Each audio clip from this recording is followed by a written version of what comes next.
Now here's the deal. Party's over. Not in my opinion. DJT is working overtime, staying at the White House, saying you can go to his son's wedding, and of course the little incident that happened to somebody. I thought they put all this National Guard in Washington, D.C., DJT, because you have safe streets. How did this man get away with this? I know he was not well, an unwell individual, but he wasn't really close to the White House. He was at a distance, you know. But you were there. Here's the thing. Checkmate. You know what I'm about to say. If you could somehow suppress this, you would. But our reserves are going low. You're playing with we're playing with Father Time, because you can't now stop the cap of what gas price is going to do in the weeks to come. And let me show you. So this was out about 33 minutes ago. U.S. carries out a new strike near a naval base in southern Iran, citing threats posed by Iranian forces. The military attacks targets including missile launch sites near the city of Bandar Abbas and vessels trying to emplace mines. So that's conflict is ongoing. Negotiations are ongoing, and even if they come to a place or there's a memorandum, it's going to take 60 days. This is just prolonging. It's not took over 2 years for Barack Obama to get the JCPOA. Oh, and by the way, Biden tried to, see if he could unravel the sanctions and work with the negotiation with Iran to no avail. But here's the thing. Netanyahu says Israel plans to intensify attacks on Hezbollah in Lebanon. Prime Minister Benjamin Netanyahu announcement the Israel military said it had struck more than 70 Hezbollah sites in the past day. This is 3 minutes ago from the New York Times. And Trump wants more countries to join the Abraham Accords. And that doesn't look like that's happening. But I do know what is happening. Our strategic petroleum reserves, SPR, has fallen to roughly 374 million barrels, its lowest level since 2024 of July. Massive weekly withdrawals, including a record 9.9 million barrels in mid-May, have been used to buffer the market. So basically, that's why your gas prices haven't gone out the roof yet. This has been a buffer, the market against supply shocks by the ongoing war in Iran, the resulting closure of the Strait of Hormuz. National average right now is between 452 to 456 per gallon. Summer forecast analysts at Gas Buddy predicts the national average will reach 480 over the summer, with a potential for 5 in the strait if the strait remains closed. Wartime impact, the prices surge over 50%, approximately $1.50 a gallon. Those nasty reserves. And you buffed it. You're talking about, the tax on it. You're thinking of all these different strategies, but you can't. It's temporary. You know how you say things are temporary. Gas tax, it's all temporary. Before even the market picks up. Remember, it's a commodity. Oil is a commodity. We could have all the gas and oil we want in the United States, but because of what's taking place, because of the global impact, it is a commodity. Sold on the open market, an insured commodity.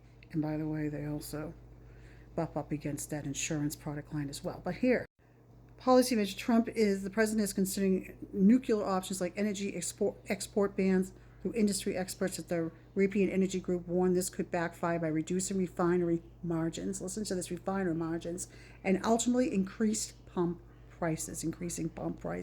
So he's looking at energy export bans, but this could backfire, which means we could see even more than $5 average in the next weeks to come. The Federal Reserve has flagged that these rising energy costs as a primary risk of U.S. financial stability, noting that continued high prices could drive further inflation. You didn't mention that. 3.8, you remember, it's over 3.86. Well, that's not, capped. Drivers are currently being advised to endure these elevated costs for the duration of the summer trip, and we're not even in the summer yet. What's the price of gas today? I think it went down. It's not in the 2s or 3s, but what is it? Oh, the national average for gas prices in Memorial Day was $4.56. Well, that's not too bad. Certainly not in the 2s.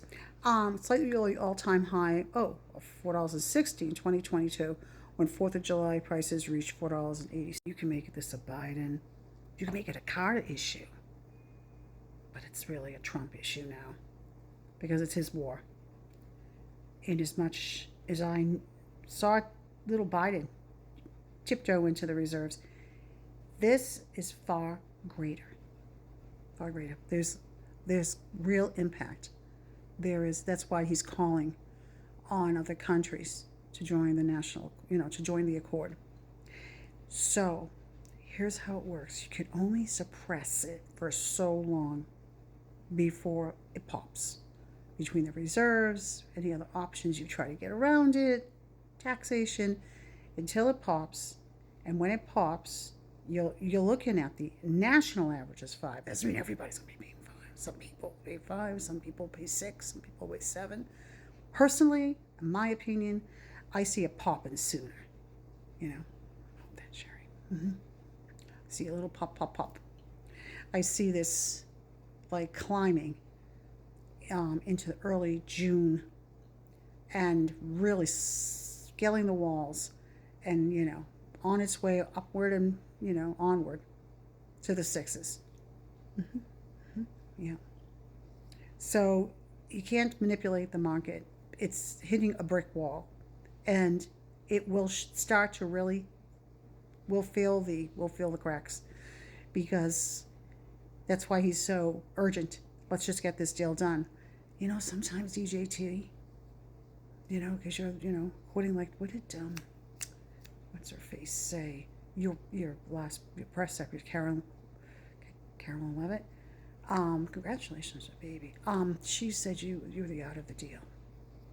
Sometimes you just can't pull it out of your ASS. Let me just explain one more thing. Let me clarify things. This is not just about oil and gas. But in fact, there's more product lines that come in besides fertilizer, helium, gas. There's other resources that come through the Strait of Hormuz and the Red Sea. But this is something you really need to pay attention to. Spiraling inflation and energy prices increase, and this has got to do with your home energy, electricity. Look at the data. Everything's just coming at us. One is between the data centers they're building. Look at 50,000 people in Lake Tahoe are losing NV Energy. Forget about the one in Utah, Stratus. Trickle down in the cost of manufacturing, food, and shipping. This is important right here because we get our supplies off the waterways for the most part. Continued blockades will directly feed into the consumer price index, and this is the thing I wanted you to see, the CPI, hindering the Federal Reserve's ability to cut interest. If it cuts into the CPI, no interest rate ECOT anytime soon. And that's just the way it works, people. That's all.